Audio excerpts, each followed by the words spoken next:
All right. Good morning, everyone. I'd like to welcome you to our inaugural online critique group from Xanadu Gallery and Art Business Academy. I'm Jason Horsch, owner of Xanadu Gallery in Scottsdale, Arizona. It is a pleasure to be here with you. We're broadcasting live on Wednesday, March 25th, 2020.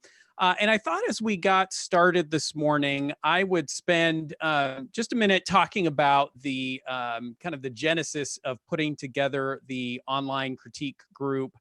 Um, and I would tell you that um, uh, we're kind of launching this a little bit earlier than we had expected. The idea for the online critique group came up with myself and my team several months ago and started thinking about, wouldn't it be fun to take some of the artists who are participating in the blog, red dot blog, and have them have the opportunity to submit artwork, and then we'd come together and create a discussion group to talk about that artwork, introduce the artist, get input from the various artists who would participate and from myself. And we started just kind of thinking about what the logistics of this might be. I do a weekly broadcast in the Art Business Academy to members, and the idea was that we could take some of the same things we've been doing there and just have brief discussions about artists and their work. And ultimately, the decision was, well, we could put this together and all the logistics, and how about if we launch this during the summer of 2020? Our busy season in Scottsdale is from November to May, and so it's a little bit difficult to find time to do something like this during that period. And so the idea was we'd roll it out going into summer. We got a curveball this spring, and I think you all know exactly what that curveball is. Because we're broadcasting this on YouTube, we actually are not permitted to mention by name what's going on in the world right now, but we all know that we're spending a lot of time uh, either in our homes or studios, or not working with as many customers if we're in the gallery side of things as we might otherwise have anticipated. And so about a week and a half ago, we decided, hey, we've got this idea that's in the works. This could be a fun opportunity to take our minds off what's going on in the world for a little while. And we scrambled to put together the broadcast. So having said that, I hope you'll realize that this inaugural broadcast may be just a little rough around the edges. We're going to be figuring out some of the logistics of the process, the technical side of things. Everyone in the world is becoming very familiar with Zoom right now, and we're using Zoom to broadcast and create this event. But I'm excited to get it going. The other thing I'll tell you is kind of from a logistics standpoint, and just to give you an idea of how we selected or have taken submissions from artists is, I took a small subset of the Red Dot blog email list and sent invitations to them to fill out some forms and submit artwork to be considered to be in this broadcast. And I thought, if I send out about 40 or 50 emails, maybe I'll get 3 or 4 submissions, and that would be a good place to start. So we did send out those invitations. I think at last count, we were at about 40 submissions. Those of you who have submitted your work for consideration, I appreciate that. And just know that it's going to take us a little while to work through the submissions and get us into broadcast. My intention is to try and have this be a somewhat regular, as regular as we can make it, weekly event. You can just know that Wednesday mornings at this time, we'll be getting together to have these discussions. I'm not totally sure how long it's going to take to have a discussion about an artist's work. My thought was that this would be a 25 to 30-minute broadcast. We'll kind of see how that goes this morning. And then the recordings will be available. If you can't join us live, you'll be able to watch this at any time, either on our website or on YouTube. So that is kind of in a nutshell how it's come together. I'm excited to do it. It looks like we've got a great number of artists in attendance from all over the country, actually all over the world this morning, and we're just going to roll with this. So with that said, our well, let me actually just quickly give you also a logistical some suggestions. You're going to see your screen is a little different than mine. It's going to look something like this. If you scroll over the video, you're going to see a control bar pop up at the bottom. Will not have the Q&A, but it should have a chat. That chat is an opportunity for those of you who are with us live to hop in and have a conversation ongoing while we're talking. And then when we come to certain points, I'll ask you to raise your hand if you want to come in and make comments in the video stream. And we can talk about our featured artist's work. And other than that, that's all you need to do. Just join us and then sit back and relax and enjoy the conversation. Now, I would suspect that the one person in our broadcast today who is not going to be relaxing while we're talking is our featured artist, Claudia. And I've got Claudia on the line with us from Montreal. Good morning, Claudia. How are you today? Good morning, Jason. I'm doing really well. I'm kind of excited and nervous and very curious to hear all of you guys' comments. Yes, and again, I really appreciate your willingness to be able to join us and to have this conversation. I don't want this to feel like you're in the hot seat. I know that it might feel a little bit that way, but the idea and my hope here is to not have this be America's Got Talent or whatever, and me being a Simon Cowell, chasing an artist off the stage with harsh criticism. My hope is really that we can gain some valuable insights about your work and the art that you're creating, and that all of us can kind of work together to mutually improve both the artwork that we're creating, but also our approach to the business. My focus, obviously, as a gallery owner, is on the commercial side of things. So my input will be coming from there. But then those of you who are in the panel and in the group will be sharing insights, artistic insights. And so with that, Claudia, let's begin, if we can, with just a little bit of background information. Tell us a little bit of your story, how you became interested in art, and where the artwork you're creating and the inspiration comes from. Okay, well, my journey started about 20 years ago by total coincidence, in a way. I was in Guatemala and I was doing some ONG work with some Maya women. And I had been sent there from Canada for 3 months. And the strange thing happened where it felt kind of bizarre, like we weren't really needed there in this project, I felt. So we had a lot of free time and I just started to draw the women, but with absolutely no idea what I was doing and no background, just like very simple little watercolors. And that's what I was doing to pass time and wonder what I was going to make of this 3 months.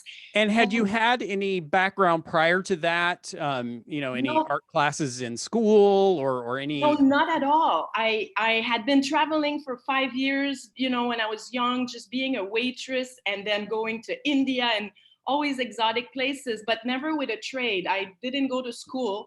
I left my home at 17 and I was just on the road, like, yeah. And then I was like, I need a trade. I don't want to do this for my whole life. So I went into horticulture. I did a year in horticulture with plants because I knew I loved plants and traveling. I loved painting, but I never thought I could be an artist. And I thought I had no skills. Like I was just very, like nobody can be an artist, I thought, and live from it. Like my parents didn't really encourage that. So I thought I had to look for a trade outside of the arts. And so I thought horticulture, and I just did a year of it and then applied to a program, and that's how they sent me to Guatemala. And then when I realized I didn't really like the ONG world, like that project, it didn't feel right for me. And that's when I had lots of free time and started to just do little doodles of the women, just like from the back, because I couldn't draw faces or anything. And also I was like really mourning. My mom had just died 2 weeks before I arrived in Guatemala. And so I was 24. And I realized that painting those little watercolors, the women from the back, was like a therapy. And I couldn't stop. It was the only time that like I didn't feel so like the pain of the morning. So it became like a therapy, and I started painting all the time. These little, women from the back and little landscape, but very, very naive. And all of a sudden, somebody from another organization, the UN, said, "Can I use this little painting and make a poster for the Day of the Child in Guatemala?" Like, I was like, "But I'm not a painter. Why would you want this?" And so that was the first person that like believed in me. And I was like, "Oh, okay, maybe there's something there." And then it just started to happen. I gained confidence. I started to do it more. And then I went to little touristic stores in Guatemala and showed them my little watercolors. And my hands were shaking when I would be showing these little drawings. But like there was always somebody who wanted them. And before I knew it, I had to like print them commercially. And my project ended and I moved to the tourist town and I started making a living from it, just from those little watercolor. But knowing that there was an interest, I started to just paint all the time. And my biggest fascination was portraits. So I started to turn around my little women to to try to make them faces. And I haven't stopped trying. And so, and then how long were you in Guatemala, and how did you eventually make your way back to Canada? I was there for 14 years. And so I've been back in Canada for 9 years. And for the 14 years I was there, it was just a beautiful escalation of people wanting my work and me doing a lot of kind of touristy products like calendars, like postcards, and I would distribute to maybe 30 stores. And I had for a while a little tiny art gallery. And it worked really well until 2008. There was the recession, the tourism slowed down. I had a Guatemalan partner and a child at that point. And not long after things started to be shaky, I decided to come back to Canada. And when I arrived in Canada in 2011, I thought, oh my God, what am I going to do here? Because I can't just have my watercolors and of Maya women. Like I was just really confused. It was a hard transition time. And I went back to, I just, one thing after the other, I made it to open an Etsy store and adapting to different type of paintings that were not just Maya. And it's really been a journey.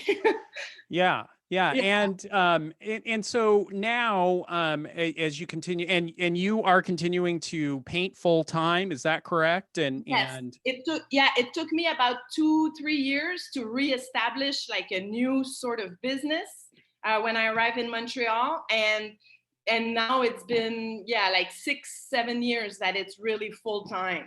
And recently I was starting to sell bigger originals for more money, and I was like about gallery. So I've been living from it for like 8 years or something in Canada. Yeah. Yeah. Excellent. Well, it's certainly a fascinating background, and I suspect, I had asked for some input and response to your work. And I suspect that knowing your background and your story, some of our response may change just a little bit to some of the comments that we get, and we'll be getting to some of those. Let's go ahead and look now at some of the work. And I requested 5 pieces, and you submitted these 5 pieces kind of in a range of different sizes. Talk a little bit about kind of the scope and scale of work that you're doing. What are the largest pieces and the smallest pieces that you're currently working on? Okay, so this one right now is large. It's 30 by 40 inches. It's about the largest I paint, and it's one size that I really like painting. A lot of my paintings that I sell for more money, I don't know, I made this, like this one too is 30 by 40. I made this bizarre rule in my head that these large paintings were worth more money, and they were 30 by 40. And I've been kind of sticking with this rule as if because of the size, I can charge more. And this is a different process where I just kind of let go. And the other ones before were like little watercolors that were very precise and defined. And I didn't dare charging as much. I don't know. So Yeah. Interesting. And so if I'm hearing you right, over the years, you have experimented in some different directions, both in terms of media and the scale of the work.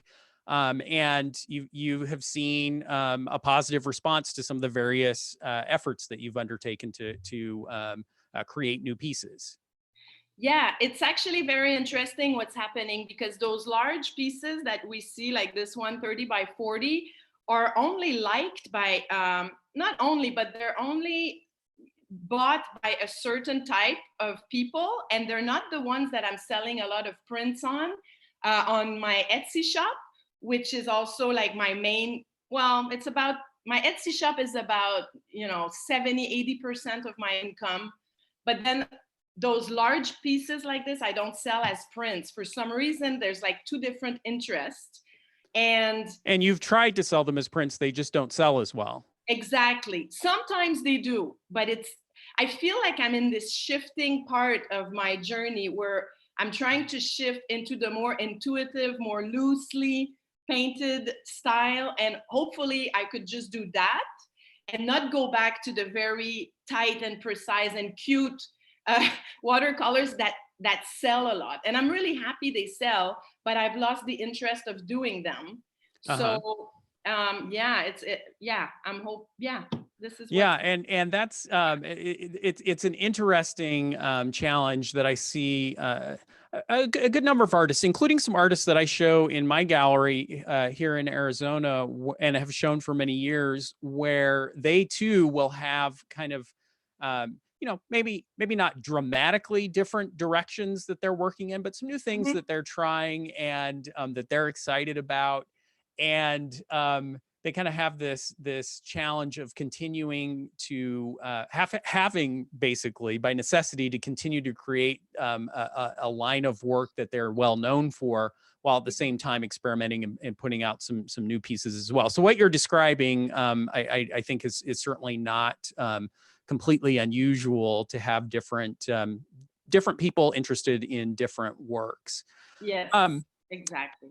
and so, and then let me jump. So, there are a couple of different ways that I want to kind of look at your work. And I'm going to get, because I'm the host and putting this together, I get to go first and talk a little bit about the kind of how I would perceive some of the aspects of the marketability of the work. And then I want to get into sharing some insights from other artists and kind of look at the technical aspects of the work and the creative aspects of the work. So from the marketing side of things, and thinking of this from a gallery owner's perspective, as I'm looking at an artist's work, I look for kind of some key elements. If I were thinking about bringing an artist into the gallery, and I think most gallery owners, even if they don't explicitly think this way, they're using some kind of rubric to consider whether the art would be a good fit for their gallery, and whether they would be able to sell it well and generate strong ongoing interest. And so one of the things that I look for is quality in terms of presentation. We're going to look at your presentation in just a minute. The second biggest one for me is consistency. I want to find artists, and I find that I have the most success with artists who are creating work that has a strong voice, that has a vision in the work, and that is tied together in a way that makes the work recognizable and identifiable for our collectors. And this becomes really important over the long term as we are promoting and marketing and selling an artist's work. We need to feel like we're kind of building a following for that work that can then be satisfied with additional pieces of artwork coming out of the artist studio over the years. And so when I look at the work for consistency, I look in these key areas. I'm looking at the subject matter, the stylistic elements of the work, the theme of the, more broadly that's coming out of the artist studio, medium, palette, and presentation. And as I'm kind of looking at an artist's work, if I see that an artist has very strong consistency in 4 of these 6 areas, I feel very confident in showing the artist's work. Now, obviously, there's more to it than that. It's also got to uh, fit into the context of my gallery and make sense in terms of subject matter. But certainly, if all of those things come into play, then I'm looking at the consistency of the work. And Claudia, as I look at your work, I definitely see, especially across these 5 pieces that you submitted, and let me go ahead and show the presentation. I see a very strong consistency in your work. You have and I suspect some of the artists who are joining us this morning may even feel a little bit envious of this, is that you have a very clear vision of what you're pursuing in your art. You kind of know both what your subject and theme are. You've got some variety in terms of some of the stylistic elements, but even there, the abstracted backgrounds, the focus on the figure that's being depicted, your consistency is very strong. Is that something that you have that's happened intentionally, that you were pursuing that and you continue to pursue it, or is it just an outcome of this interest that you have in the figure? That's funny that you say that, because I've tried to think about it logically, like, oh, what should I do so it would look consistent? And it's kind of like it doesn't work when I make a plan, and then I just let my instinct go, and it always goes back to the fate, like the human portrait, the eyes, the connection with the eyes. I'm just so passionate about that it's almost like I can't help it. Yeah. So so that's what's the leading, and then I've been thinking, oh, should I just draw a certain age, or just like only women, only children? Like I thought about it logically, but it doesn't, it always goes back to the same kind of, it's a feeling, it's like I'll see a face on like just Pinterest or something. I won't draw exactly that face, but there will be something in the eyes that are just calling me, and it's what I try to reproduce all the time. And so because it's me, it always kind of look like the same person who did it. But yeah. And I was able to hop on your Instagram, and well, before I mention that, let's go ahead and jump into some of the comments that were submitted by artists who got to look over the work ahead of time, and we'll also bring in some of those of you who are in the live stream. So Angel says that she'd like to know if these works are for a specific series, or if this Claudia's only choice of subject matter she paints. I like the artwork as a series, but if this is the only genre the artist paints, then the art as a whole becomes too repetitious. Do you worry about that? About maybe feeling like the work has become too much of the same thing, or too homogenous? Is that a thought that's crossed your mind, or do you just kind of keep going at it and, as your interest pulls you? Yeah, it's not a concern that it stays the same. It's actually a relief, because I would like to have in my house maybe 15 or 20 paintings that are all consistent, like that all have the same feel, like those 5 that I sent you. And my problem, which is a good one, is I can't accumulate more than 5, even 4, because I kind of sell them as I go. But only through Etsy or Instagram. I don't have an exposure in a gallery.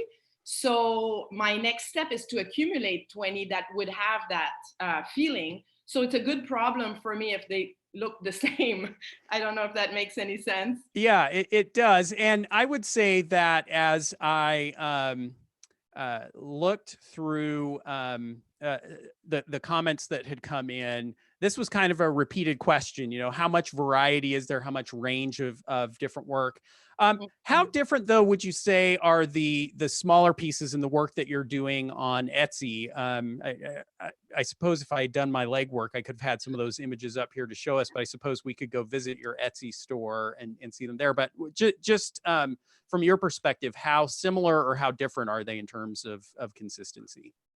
Okay, so on Etsy, you'll see they're very similar. They're very cute and precise. There's not a lot of room for intuition, and like you don't see any gesture really. It's more calculated. There'll be a scene and there'll be perfect butterflies and perfect everything. And with messages of just love and connection. And I'm so glad that I have accumulated this series so I can still sell them. But when I go to my easel, it's like I just want to let go and express like who I am without thinking about what's my plan. And the first time that I sold an original that was like that, that was just, loosely created, I was so happy. I think I cried because I was like, I can't believe that somebody just like my expression, which is not calculated. That is like you just see weird traces of paint. And I was like, it takes courage to show that to the world after you've been so precise and cute. So when it started to work, I was like, oh my God, I can't believe it. Like I can just do what I feel free to do. Yeah. Yeah, let me let's go ahead and pull in some attendees to this question of the range of different work that you're doing, and what you as artists who are looking at the work, what your response is to that, and comments that you have. I'm going to go ahead and lower everybody's hand real quick because I think I had some lingering hands there. But if you want to go ahead and raise your hand now and get you in, let me see if I can get Beverly in. And Beverly, you'll have to allow, I think, the audio to come through, or it'll pop up with some message. There we go. Good morning. Do I have you, Beverly? Yes. Yeah, I'd love to hear your comments. This is such a great idea. I am so excited. I love her work. I've been an artist my whole life. And what I love about her work probably is because she hasn't had a lot of lessons. I actually teach painting and drawing, but I love the naive, free quality of the work that she wants to do. And I think she should just, like she said, I actually wrote the comment, she should just keep doing more of them. And if she wanted to, maybe what I said is maybe if she wanted to add a pet in it, like an animal, like a dog or a cat or something, or, but well, I think she has butterflies, but I love it. It's very unique. And I think it's great and it's very saleable. Yeah, and to a certain extent, the proof is in the pudding, as they say, and as the work is out there and is finding an audience, obviously that encourages more creation of the work. It's a validation of what you're doing. So excellent. Let me see if I can get Carol in. There we go. And it takes just a second, I think, for that to pop in, and then I'll get Kathy in as well. Carol, do I have you? You've probably got a message. There we go. Good morning, Carol. Morning. I love your work. I love your story. I think you brought horticulture into your paintings, which is very interesting. You love the connection with the eyes, but yet you've got the flowers around. Very original. I envy the fact that you did all of this instinctively without. Yeah, it almost doesn't seem fair, does it, Carol? It's kind of frustrating. I've worked at it my whole life and I feel like I haven't made it, but I love your work and the story, and it all seems to be pulling together very well for you, and it's nice to hear. Oh, thank you so much. I really appreciate this. Thank you. Yeah. And Claudia, I would say that, all of us in the broadcast this morning, now having had the opportunity to hear your story and your background, and as Carol mentions, and Beverly, kind of understanding the little bit of background in horticulture and your interest there. Your biography and artist statement, I would suspect, would be very powerful tools for people who are encountering and enjoying your artwork.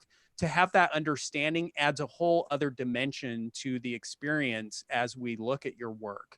So I would definitely encourage, and I didn't ask you to send in a full biography, but certainly taking the story you told us and having that available to a potential a potential buyer, a viewer of your work, I would think would be an awesome, as they say, an awesome tool. Yes. Yes, taking notes. And Yeah. on your Etsy page and as you build a website, sharing that biography. And I would suspect, am I right, Claudia, in saying that you don't currently have a dedicated website for your artwork? Actually, I just kind of build one that is a new one with my latest paintings. I'm trying to kind of separate the big ones that are more money originals, intuitive ones, and to create a distance between the Etsy, which even though they will always link over. But yeah, on that one, I'm working on the artist statement. There's a small general one. It's not as detailed as the story I've told you. I haven't really talked about the process, and I'm working on it. Good. Yeah, I think that'll be also very powerful. And I like that idea. That was exactly what I was going to suggest is you kind of focus on these larger, more involved, and I would kind of not saying this in a offensive way at all, but kind of the fine art pieces, that they would deserve a website of their own, and the biography and artist statement would be great there. So I'll look forward to seeing that website as you get it up and running. Yes, I'll let send me you go the ahead. link. I'm going to throw a few of you on to mute. Connie, did you have a comment? Oh, nope. Okay, you're good. If you do want to jump in, you're in the panel, so you can come in. I got a lot of comments like this as well. Love your style. This one from Tina. There was a lot of response to just the free-flowing nature of the style, and a lot of positive in that way. Wendy from Mississippi says, it would be nice to see a bit more expression in the faces. Most of them have the same look, as if they're looking past you. Sylvie has a bit more expression than the others. It would help the viewer engage more with the paintings, in my humble opinion. If the faces had more expression. In Blue Dreams, I'd like to see her hair contrasted a bit more with the background, because the shape of the face is what stands out to me, rather than the whole face as the others in a series. So kind of some specific feedback and guidance there. And again, what I would suggest is, as we kind of hear this kind of feedback, is hopefully it's just taken as sparks of ideas. Well, hey, yeah, there's a concept. Maybe I could try something a little different, a little bit more contrast. And we look at it all as constructive. Catherine says maybe think about licensing products, purses, bags, journals, big sellers. And it sounds like with Etsy, you've got that, but have you done any kind of more mass market licensing of your work? Yes, actually I have, and I've done a lot. I've done some in Australia, all over Australia. I've done some in the States, but I don't really have a good experience with the licensing. It's a whole other business, and find it very difficult from long distance. It worked for a while really nice in the US, but all of a sudden it's the same story. It's like they send you good checks for a while, and then it starts diminishing. Sorry, my French. And then to the point that they're just like, oh, it's not really selling anymore. And then it's really difficult to just go in person and say, oh, show me your books, Right. And then you hear of other people saying like, oh, I just saw your cards at Trader Joe's. And then you're like, really? I thought they weren't selling there anymore. Like it started to really stress me out. Yeah, with all the companies almost. So I tried maybe 5, and I find it too stressful. I'd rather just, because we only have so much, time and energy. Bandwidth. So I thought I'm going to focus on the originals and not the products, the byproducts, and unless it's on my Etsy. Yeah, very interesting. And that's probably a whole other discussion that we could have, but I do agree. I mean, it is a very different business and a different business model. We'll save that for future discussions. I think I have Elizabeth. Did you have a comment? I see your hand up. Let's see if I can unmute you. Oh, hold on. Well, apparently I can't. Yep, do I have you, Elizabeth? Good morning. Yeah, I'm here. Basically, it was I wrote in as well this morning my comment. I love the artwork, and the the backgrounds is what really gives the variety. And I'm along the same lines with some other artists here, that the expression to me is a little too consistent, that I don't want to see her change her style at all, but if there's a way to put into the eyes the personality that matches either the costume or the clothing or the background, the feeling to me is not there in the eyes as much as what I would love to see. That would draw me in even more if I could get that psychological kind of personality thing. And I know eyes are hard to paint in terms of getting that, you know. And I suppose, Claudia, that's always an ongoing challenge, right? Trying to get the expression in the piece that you're creating. Yes, and I know exactly what she means. Like it's kind of a challenge, and often it starts when I draw it in the pencil first, like a sketch, and I see so much expression. And as I paint, sometimes it will just disappear and starts to look a bit like the other ones. And I'm like, no, come back. Where did you go? Yeah, and that's something I'm constantly working on. And I know exactly what you're saying. It's on my list of things to improve for sure. Well, and I found, again, with the artists that I'm showing is that, well, and I suspect with every artist, I mean, that's a lifelong pursuit, right? We're always trying to strive to achieve that vision. I suppose if you achieved it, suddenly life becomes a lot less interesting. And so, years and miles on the paintbrush are ultimately what gets you closer and closer to this.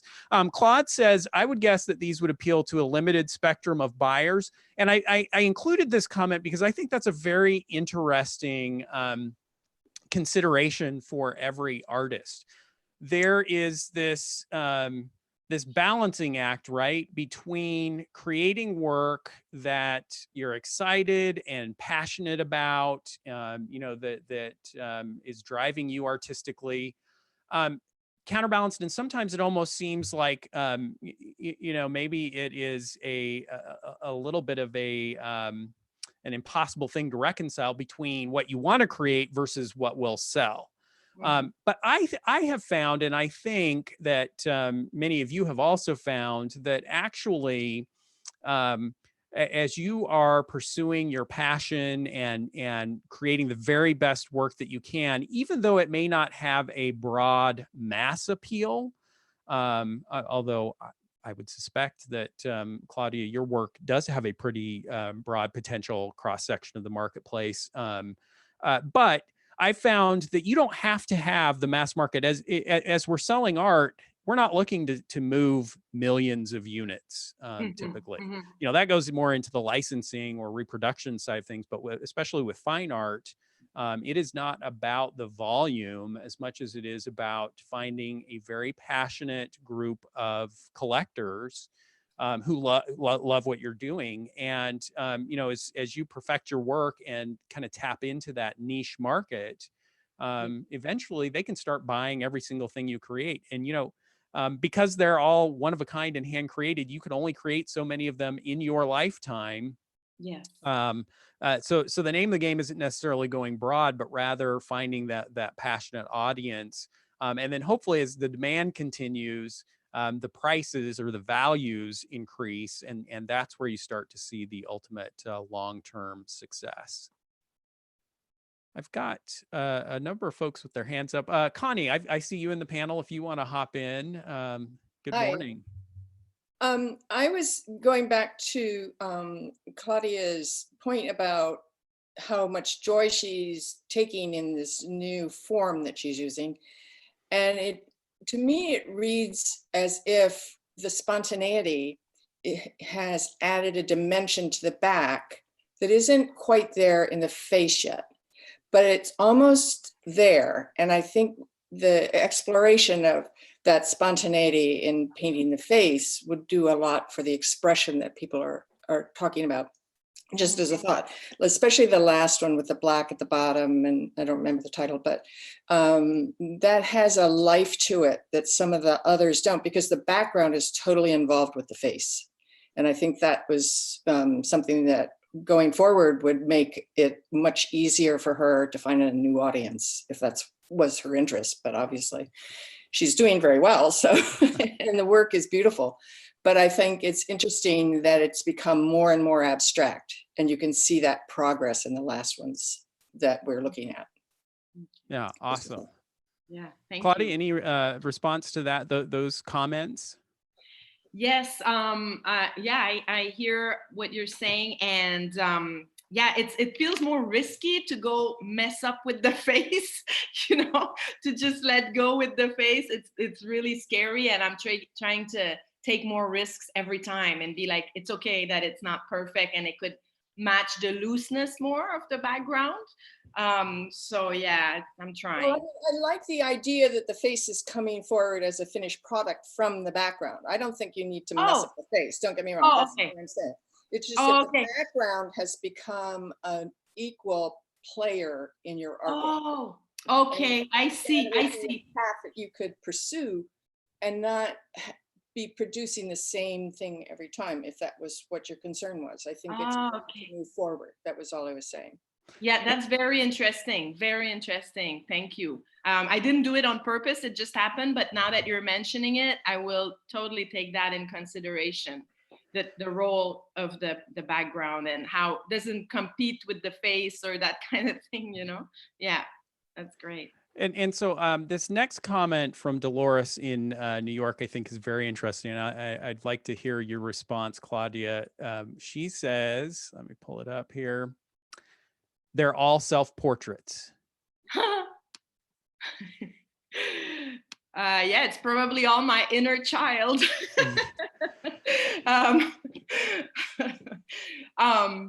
Yeah, I heard that before, and there's a lot of truth in that. Like, I think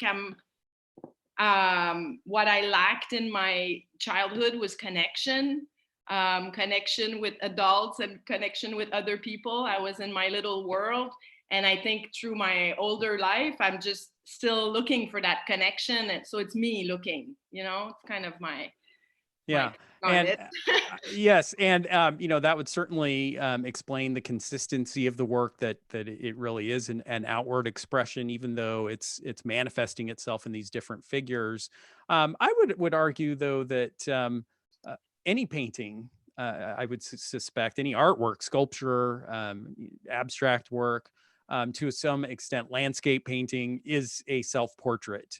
Each of you as artists have certain outlooks on the world and the way that you interact with it, and I see that in many artists' work. But I love that thought, thinking of them as coming from that inner place.